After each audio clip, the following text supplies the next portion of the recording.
धन्यवाद। Next Shri Sanjay Singh, 20 minutes.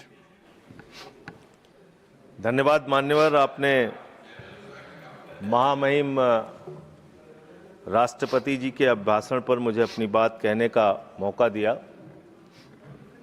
मान्यवर, पूरे आदर और सम्मान के साथ, महामहिम राष्ट्रपति जी के प्रति पूरे आदर और सम्मान के साथ कुछ असहमति के बिंदु हैं जो आपके सामने मैं रखना चाहता हूं। यहां पर सबका साथ, सबका विकास, सबका विश्वास, सबका प्रयास, इसका जिक्र हुआ। सरकार और भारत के प्रधानमंत्री बार बार इस बात को कहते हैं, लेकिन इस देश के अंदर जो घटित हो रहा है वो बहुत विचलित करने वाला है मान्यवर। अभी दिग्विजय सिंह जी ने जिक्र किया कि 30 जनवरी को हम लोगों ने राष्ट्रपिता महात्मा गांधी जी की पुण्यतिथि मनाई और उस दिन तमाम वीडियो, उनके पुराने वीडियो, पुराने स्पीचेस, पुराने तमाम उनकी बातें सोशल मीडिया पे वायरल हुई मान्यवर। और उसी बीच एक तस्वीर वायरल हुई। वो तस्वीर थी उन हत्यारों की जो अदालत में बैठ के हंस रहे थे, उस जमाने की तस्वीर, जिसमें नाथूराम गोडसे भी था और उसके साथ तमाम और लोग थे, हंस रहे थे, उनके मन में कोई चिंता नहीं थी। आप कह रहे हैं गांधी जी की हत्या से आरएसएस का कोई लेना देना नहीं, तो मैं आपसे कहना चाहता हूं कि आइए हम सब लोग मिलकर उस विचारधारा की हत्या करें जिस विचारधारा ने गांधी की हत्या की। उस विचारधारा की हत्या करें मानव, जिस विचारधारा ने हमारे राष्ट्रपिता महात्मा गांधी को, अहिंसा के पुजारी को हमसे छीना। लेकिन दुर्भाग्य से ऐसा नहीं हो रहा है। देश में तमाम घटनाएं हो रही हैं। पिछले दिनों बरेली में एक चर्च के सामने हंगामा किया गया, हनुमान चालीसा पढ़ा गया। लखनऊ के अंदर एक चर्च के सामने वहां पर हंगामा किया गया, हनुमान चालीसा पढ़ा गया। क्या बजरंगबली जी ने आपसे कहा है कि चर्च में जाके हनुमान चालीसा पढ़ो? क्या भगवान श्री राम ने आपसे कहा है कि मस्जिद के सामने जाके रामचरितमानस का पाठ करो? अगर आपको हनुमान चालीसा पढ़ना है, हनुमान जी के मंदिर में जाइए, रामचरितमानस का पाठ करना है, राम जी के मंदिर में जाइए, वहां से कुछ आशीर्वाद लेकर आइए अपने लिए और इस देश के लिए। लेकिन वतन को बांटने की कोशिश मत कीजिए, वतन को बांटने की कोशिश मत कीजिए। मान्यवर, ये मंदिर, ये मस्जिद, ये शिवालय की जिद में वतन ही ना होगा तो क्या बांटिएगा? ये कब तक मजहबी नशा बांटिएगा? ये मंदिर, ये मस्जिद, शिवालय की जिद में वतन ही ना होगा तो क्या बांटिएगा? आप इस देश को बांटने का काम कर रहे हैं। एक विचलित करने वाला वीडियो उस दौरान आया मान्यवर। 25 दिसंबर के पहले जबलपुर में भारतीय जनता पार्टी की एक महिला नेता चर्च के अंदर घुसती है, घुसकर वहां एक नेत्रहीन महिला के साथ हाथापाई करती है और उसकी जो मासूम बच्ची बैठी रहती है उसको ये कहती है कि तुम इससे गलत काम कराने के लिए लाती हो। ऐसा समाज आप बना रहे हैं, ऐसा हिंदुस्तान बना रहे हैं। पूरी दुनिया में आप ऐसे विश्वगुरु बनेंगे? आज ऑस्ट्रेलिया में, इंग्लैंड में, यूएस में, न्यूजीलैंड में, दुनिया के अलग अलग देशों में जो लोग भारतीय रहते हैं उनको कितनी शर्मिंदगी महसूस करनी पड़ती होगी कि आप उनके धार्मिक मान्यताओं के हिसाब से उनको यहां पे पूजा अर्चना, इबादत, प्रेयर नहीं करने दे रहे हैं। यह हो रहा है मान्यवर इस देश के अंदर। इसलिए नफरत की राजनीति को पहले मारना होगा और आपकी नफरत की राजनीति रुक नहीं रही है, वो असीमित है, उसकी कोई सीमा नहीं है। पहले हिंदू को मुसलमान से लड़ाओ, फिर हिंदू को सिख से लड़ाओ, फिर हिंदू को ईसाई से लड़ाओ, फिर हिंदू को हिंदू से लड़ाओ, जाट को गैर जाट से लड़ाओ, मराठा को गैर मराठा से लड़ाओ, दलित, पिछड़े, सवर्ण को आपस में लड़ाओ। अभी आप एक बिल लेके आए, उस बिल के बारे में सुप्रीम कोर्ट ने कह के रोक लगा दिया कि यह बिल तो अस्पष्ट है, इसमें कोई स्पष्टता नहीं है इस बिल में। आप क्यों ऐसा बिल लेके आए जिसके कारण से पूरे देश का माहौल खराब हुआ? आपने झगड़ा कराया दलितों यूजीसी का बिल, और आप इक्विटी बिल जो लेके आए, आपने कहा इक्विटी कमेटी जो बनेगी उसको लेके आपने जो इक्विटी कमेटी बनाई उसमें तमाम बातें आपने ऐसी लिखी, पूरे देश में आपने झगड़े का माहौल क्रिएट किया। आप कभी भी और कहीं भी दलितों और पिछड़ों और आदिवासियों के हितैषी रहे ही नहीं है। आपका संगठन, आपकी विचारधारा, आपकी मातृ संस्था आरएसएस, वहां तो 100 साल तक आज तक एक भी दलित, पिछड़ा और आदिवासी आरएसएस का प्रमुख नहीं बना। यह सच्चाई है आपकी। आप हल्ला मचा रहे थे कि देखो हमने दलितों, पिछड़ों, आदिवासियों के लिए कितना शानदार बिल हम लेके आए, कितना शानदार हमने काम कर दिया। सुप्रीम कोर्ट ने उस पर रोक लगा दिया। सुप्रीम कोर्ट ने कहा कि यह बिल अस्पष्ट है। आपने इस देश के अंदर विश्वविद्यालयों में आरक्षण को खत्म किया है, यह सच्चाई है मान्यवर। दलित, पिछड़े, आदिवासियों के लिए जो प्रोफेसर्स, असिस्टेंट प्रोफेसर्स की नियुक्ति होनी चाहिए, 80% से ज्यादा पोस्ट खाली पड़ी हुई है विश्वविद्यालयों में। और जो चीज आपके हाथ में है, आप दलितों, पिछड़ों, आदिवासियों के हितैषी कैसे हैं? 45 सेंट्रल यूनिवर्सिटीज है जिसमें से 38 केंद्रीय विश्वविद्यालयों में सिर्फ और सिर्फ सवर्ण जाति के लोग वीसी हैं और 7 में दलित, पिछड़े और आदिवासी हैं। तो आप बताइए जी, आज आप बताइए, आप मुझे बताइए, आपको 45 में से 38 सिर्फ एक जाति के, सवर्ण जाति के लोग मिल रहे हैं और बाकी 7 आपने पिछड़ा, दलित, आदिवासी बनाया और आप कहते हैं आप दलितों, पिछड़ों, आदिवासियों के हितैषी हैं।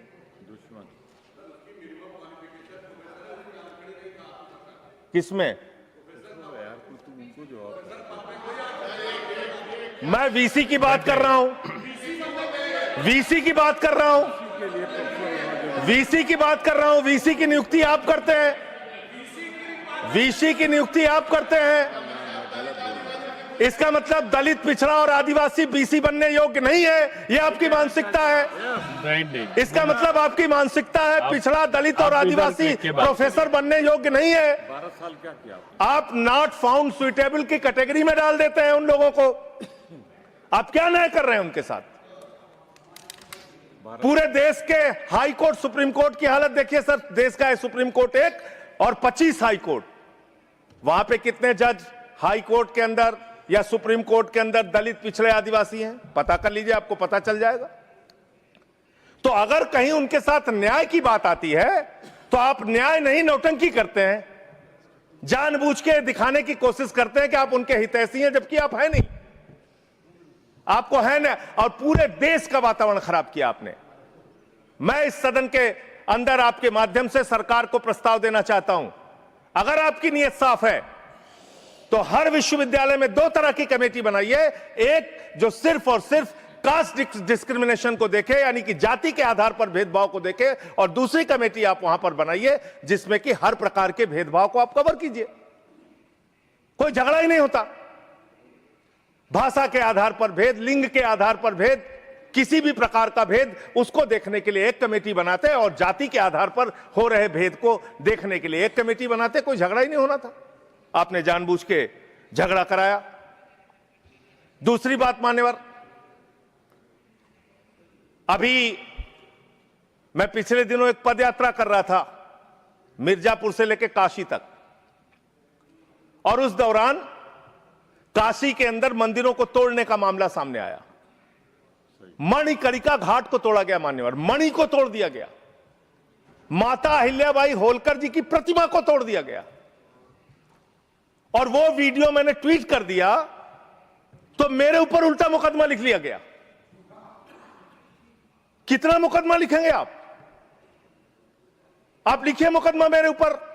मान लीजिए मैं झूठ बोल रहा हूं, आपकी पार्टी की नेता सुमित्रा महाजन जी, उन्होंने कहा कि माता अहिल्याबाई होलकर जी की प्रतिमा तोड़ी गई, मणिकर्णिका घाट को तोड़ा गया। आपकी पार्टी के नेता और केंद्र राज्य सरकार के मंत्री रविंद्र जायसवाल, उन्होंने कहा मणिकर्णिका घाट को तोड़ा गया, मंदिरों को तोड़ा गया, माता अहिल्याबाई होलकर जी की प्रतिमा को तोड़ा गया। आप उन पापियों के खिलाफ कार्रवाई करने के बजाय मेरे ऊपर एफआईआर कर रहे हैं। आप ऐसा शब्द मत बोलिए। कौन जिन लोगों ने तोड़ा, मान्यवर, जिन लोगों ने मंदिर तोड़ा, उन गुनहगारों को मैं चाहता हूं, चलिए गुनहगार कह देता हूं भाषा शैली में, चलिए मान्यवर गुनहगार संयम के साथ साथ उन गुनहगारों को जिन्होंने उस पुरातन पवित्र मणिकर्णिका घाट को तोड़ा, माता अहिल्याबाई होलकर जी की प्रतिमा को तोड़ा, कार्रवाई उन पे करने के बजाय आपने मुझ पर एफआईआर कर ली। मैं आपके माध्यम से सरकार से मांग करता हूं, अगर आपने कोई तोड़फोड़ वहां पर नहीं की है, 3 सदस्यों का, और तीनों बीजेपी के रहे, मैं तो कह रहा हूं 3 के तीनों बीजेपी के लेके जाइए आप। 3 सदस्य भेजिए बीजेपी के संसदीय दल के, और वहां पर दिखाइए कि माता अहिल्याबाई होलकर की प्रतिमा है, वहां दिखाइए मणिकर्णिका घाट को नहीं तोड़ा गया है, और फिर जो कार्रवाई आप मेरे ऊपर करना चाहें कीजिए। आपने काशी को बर्बाद करने का एक मन बना लिया है। काशी कॉरिडोर के नाम पे आपने सैकड़ों मंदिर वहां पे तोड़ दिए, वहां पे शिवलिंग लंका थाने में पड़े हुए हैं। यह घटना अगर किसी विपक्ष के राज्य में हुई होती, आप पूरे देश में हंगामा कर देते, फसाद करा देते पूरे देश में।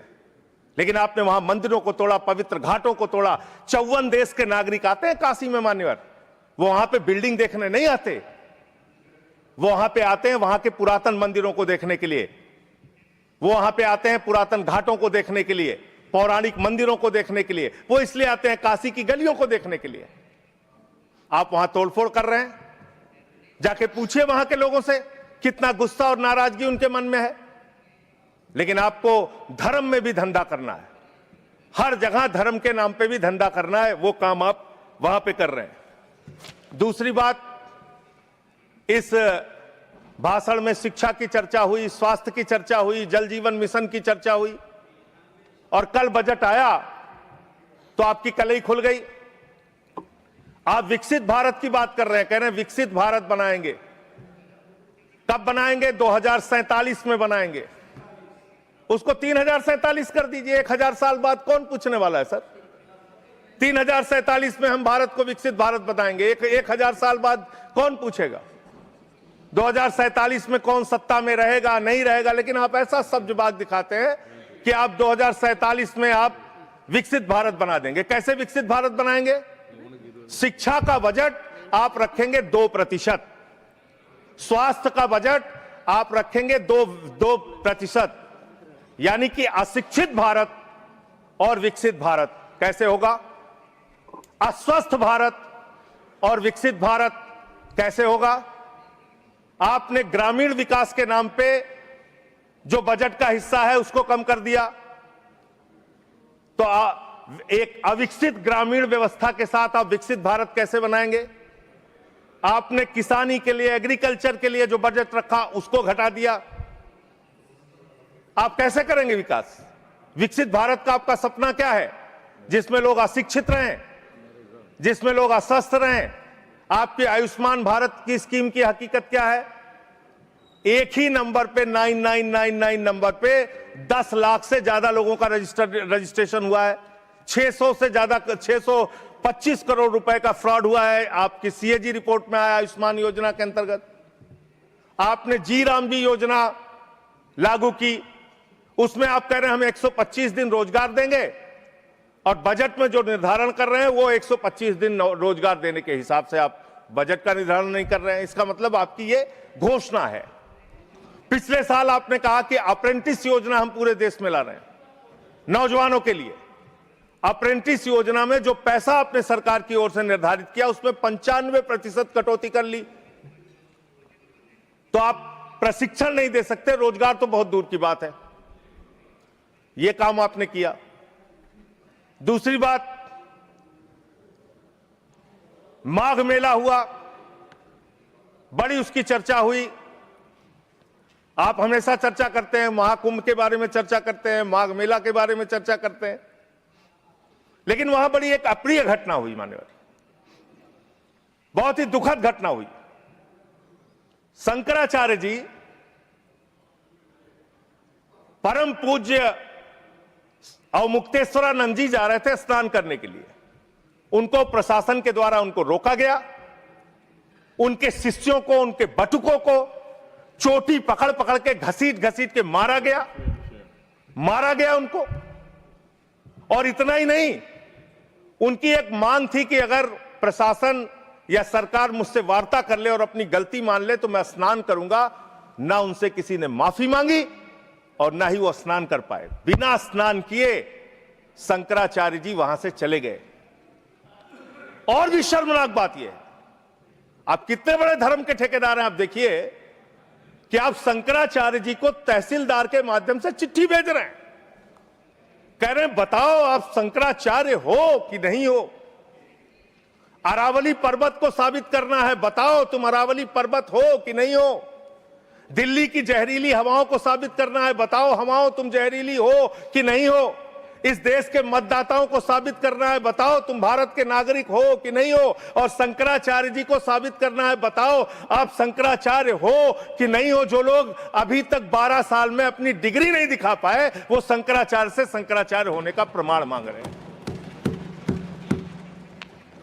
यह है आपकी धार्मिक ठेकेदारी। इस तरह से आप धर्म की ठेकेदारी करना चाहते हैं तो देश के अंदर नफरत फैलाकर जो आप राजनीति कर रहे हैं, लोगों के हक को मार के जो आप राजनीति कर रहे हैं, इसका कोई बहुत देश के विकास, कम से कम विकसित भारत आपकी इस विचारधारा, इस सोच से तो नहीं बन सकता। विकसित भारत के लिए यह विचारधारा आपकी काम नहीं करेगी। नफरत फैलाओ और राज करो की, अंग्रेजों की जो विचारधारा थी, बांटो और राज करो की जो विचारधारा थी, उससे नहीं बन सकता। मान्यवर, बात कर लें विदेश नीति की। विश्व गुरु बनने की बात करते हैं प्रधानमंत्री जी, पूरे दुनिया में उनका डंका पीटा जा रहा है। हमने देखा किस तरह से अमेरिका से भारतीयों को हाथ में हथकड़ी, पैरों में बेड़ी बांध के अमृतसर पहुंचाया गया। हमने देखा कि किस तरह से सीज फायर के लिए कम से कम 70 बार अमेरिका का राष्ट्रपति ट्रंप कह रहा है कि उसने ट्रेड डील की धमकी देकर सीज फायर कराया, ट्रेड खत्म करने की धमकी देके। हमने देखा कि किस तरह से चीन यह कह रहा है कि वो सक्सगाम में निर्माण कार्य करेगा और आपकी पार्टी के दफ्तर में उनके प्रतिनिधि मीटिंग कर रहे हैं। उसी दिन वो बयान दे रहा है, बीजेपी के दफ्तर में वो लोग मीटिंग कर रहे हैं, उसी दिन चीन का बयान आ रहा है कि हम सक्सगम घाटी में निर्माण कार्य करेंगे, पुल बनाएंगे, सुरंग बनाएंगे। आपकी विदेश नीति क्या है? बांग्लादेश में हिंदुओं की हत्याएं हो रही हैं, उस पर आप खामोश रहते हैं, चुप रहते हैं, बोलते नहीं है। आप किसी भी मामले में सामने मुखर होकर सामने आके स्पष्टीकरण नहीं दे रहे हैं। अभी एक एप्स्टीन फाइल की चर्चा हो रही है पूरी दुनिया में, उसके बारे में भारत के प्रधानमंत्री को आरोपित किया गया, उसके बारे में सरकार को स्पष्टीकरण देना चाहिए। तथ्य के कोई चीज को बोलना, मैं कह रहा हूं स्पष्टीकरण देना चाहिए। आपके पास कोई तथ्य है तो आप सर, अगर कोई मैं ये कह रहा हूं मान्यवर, संसद है, इसमें अगर आपके पास कोई स्पष्टीकरण तो देना चाहिए। अगर कोई आरोप लग रहा है, हमारे देश का अपमान है मान्यवर। इनके बोलने के बाद मैं आपको समय देता हूं। आप कैसा काम करना चाहते हैं? खत्म होने से बाद देता हूं। अरे भाई, आपके भारत के प्रधानमंत्री पे आरोप लग रहा है, आप लोग उस आरोप का जवाब नहीं देना चाहते। भारत के प्रधानमंत्री पे आरोप लग रहा है, नहीं, तथ्य के बगैर होगा तो आप नहीं लगा सकते। तथ्य के विपरीत अगर आप बोलेंगे तो आपका ये चीज नोट नहीं किया जाएगा। तो मैं ये कह रहा हूं मान्यवर, देश व्यवस्थाओं से चलेगी। यहां बैठे हैं जावेद भाई, संभल के अंदर एक जज ने न्याय का फैसला दिया और उस जज का ट्रांसफर कर दिया जाता है। यह जुडिशरी की हालत आपने कर दी है, यह कर दिया आपने। देखिए, न्यायालय ट्रांसफर करता है जज का। अरे मान्यवर, जज का ट्रांसफर हुआ है, अवमानना होगी। जज का ट्रांसफर हुआ है। जज का ट्रांसफर कोई पॉलिटिकल पार्टी नहीं करती, तो एडमिनिस्ट्रेटिव तो काम आप जो हुआ ऐसी चीज ना बोले जो कंटेम्प्ट हो कोर्ट का। और इस तरह से एफआईआर दर्ज करके, लोगों के दबा के, लोगों के अधिकारों को छीन के, हमारी पार्टी के तो खैर पीछे ही पड़े हुए हैं आप लोग। चैतर बसेवा एक आदिवासी नेता हैं, उनको गिरफ्तार करके आपने 3 बार गुजरात के अंदर जेल में डाल दिया। महराज मलिक हमारे विधायक हैं, उनको डाल दिया जेल में। हम लोगों को तो जेल भेज ही चुके। आप रोज मुकदमा लिखते रहते हैं, एफआईआर लिखते रहते हैं। सोनम वांगचुक को अभी भी आपने जेल में रखा हुआ है। तो एक के बाद एक लोगों को, विपक्ष के नेताओं को जेल में डाल के आप कैसे काम करेंगे? आप पूरे देश में एसआईआर के नाम पे लोगों के वोट काट रहे हैं, एसआईआर के नाम पे लोगों के वोट काट रहे हैं। बस खत्म कर रहा हूं सर, सबको 2-2, 3-3 मिनट मिला है। मैं 1 मिनट में मैं खत्म, 1 मिनट में आधा मिनट। मान्यवर, मैं पार्टी का लीडर हूं, 1 मिनट में खत्म। आधा मिनट। पार्टी का लीडर है मान्यवर, एसआईआर के नाम पे आप क्या कर रहे हैं? पूरे देश में करोड़ों लोगों के वोट काट रहे हैं। यूपी की बात अगर मैं कर लूं तो वहां पर आपके ही राज्य निर्वाचन आयोग ने जो चुनाव की सूची बनाई, ग्रामीण चुनाव के लिए, पंचायत चुनाव के लिए और शहरी चुनाव के लिए, उसमें दिखाया 17 करोड़ वोट। और एसआईआर के लिए जो केंद्रीय ज्ञानेश कुमार जी की निगरानी में जो सूची बनी, उसमें दिखाया गया 12 करोड़ 55 लाख वोट, 4.5 करोड़ वोट उत्तर प्रदेश में कहां पर उड़ गए? और आप कह रहे हैं हर बूथ पे 200 वोट बनाएंगे तो 3.5 करोड़ वोट आप ऐसे ही बना लेंगे। तो एक बहुत बड़ा फ्रॉड है। एसआईआर में आप नेताजी के परिवार को नोटिस भेज रहे हैं। बस खत्म कर रहा हूं मान्यवर। एसआईआर में आप नेताजी सुभाष चंद्र बोस के परिवार को नोटिस भेज रहे हैं, नोबेल पुरस्कार विजेता अमर्त्य सेन को नोटिस भेज रहे हैं, पूर्व एडमिरल को नोटिस भेज रहे हैं। अब कैसा एसआईआर करा रहे हैं? ये एसआईआर नहीं है, चुनावी घोटाला है। मैं कहना चाहता हूं। बहुत बहुत धन्यवाद। सुधांशु त्रिवेदी जी, एक मिनट में। फाइल का जिक्र हुआ, एक विकृत यौन मानसिकता के सजाए याफ्ता अपराधी का जिक्र इस संसद के पावन पटल के ऊपर करना इनकी विकृत और विक्षिप्त मानसिकता का प्रतीक है। सर, एक बात फैक्ट ऑफ द मैटर ये है, among the millions of emails there is no direct email with prime minister. Sir, no direct message, no direct phone call. मैंने पहले कहा है कि अगर कोई चीज तथ्य के परत नहीं है तो उसको यहाँ रिकॉर्ड नहीं सर, मैं अपनी बात बस 2 वाक्यों में समाप्त करना चाहता हूं। ना कोई ईमेल है, ना कोई मैसेज है, ना कोई फोन कॉल है, और उसके बाद निराधार अनलगर आरोप के ऊपर एक सजाए याफ्ता अपराधी का नाम लेकर यहां पे बोलना, यह बहुत ही निंदनीय है और इनकी विकृत मानसिकता का प्रतीक है।